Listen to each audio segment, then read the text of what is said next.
Keris adalah salah satu pusaka tradisional Indonesia yang memiliki nilai budaya, spiritual, dan sejarah yang sangat tinggi, khususnya di wilayah Jawa, Madura, Bali, Sumatera, dan beberapa wilayah lain di Indonesia. Pusaka ini bukan hanya senjata, tetapi juga simbol status sosial, kekuatan, dan kehormatan. Berikut adalah sejarah singkat tentang keris. 1. Asal-usul dan perkembangan. Keris diyakini telah ada sejak era kerajaan Hindu-Buddha di Indonesia, sekitar abad ke-9 atau ke-10. Bukti tertua yang menunjukkan keberadaan keris ditemukan pada prasasti dan relief candi-candi di Jawa, seperti Candi Borobudur dan Prambanan. Keris pada awalnya dikembangkan sebagai senjata untuk melindungi kerajaan dan sebagai simbol kekuasaan raja-raja Jawa.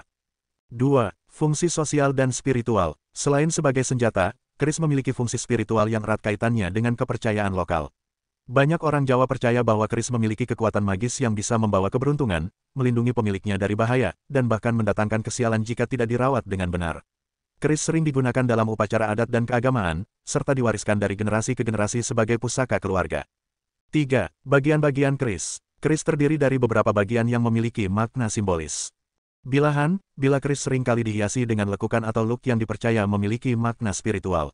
Jumlah lekukan keris juga dianggap membawa keberuntungan tertentu. Hulu, pegangan keris yang sering kali diukir dengan bentuk makhluk mitologi atau simbol kekuatan.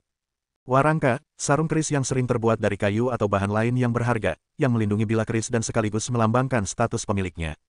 4. Peran keris di era kerajaan. Keris mencapai puncak popularitasnya pada masa kerajaan-kerajaan besar di Jawa, seperti Kerajaan Majapahit dan Mataram. Pada masa itu, keris tidak hanya menjadi alat untuk berperang, tetapi juga sebagai simbol kekuasaan dan kewibawaan raja. Setiap raja atau bangsawan biasanya memiliki keris yang diciptakan khusus oleh empu, pembuat keris ternama, yang dipercaya memiliki kekuatan magis. 5. Keris sebagai warisan budaya. Keris telah diakui oleh UNESCO sebagai Masterpiece of the Oral and Intangible Heritage of Humanity pada tahun 2005, menandai keris sebagai salah satu warisan budaya yang harus dilestarikan. Saat ini, keris masih dihormati dan digunakan dalam upacara adat serta sebagai pusaka keluarga yang diwariskan turun-temurun. Keris mencerminkan kekayaan budaya Indonesia, perpaduan seni, spiritualitas, dan keterampilan pandai besi. Hingga hari ini, keris masih dihormati sebagai simbol kebesaran dan jati diri masyarakat di Indonesia.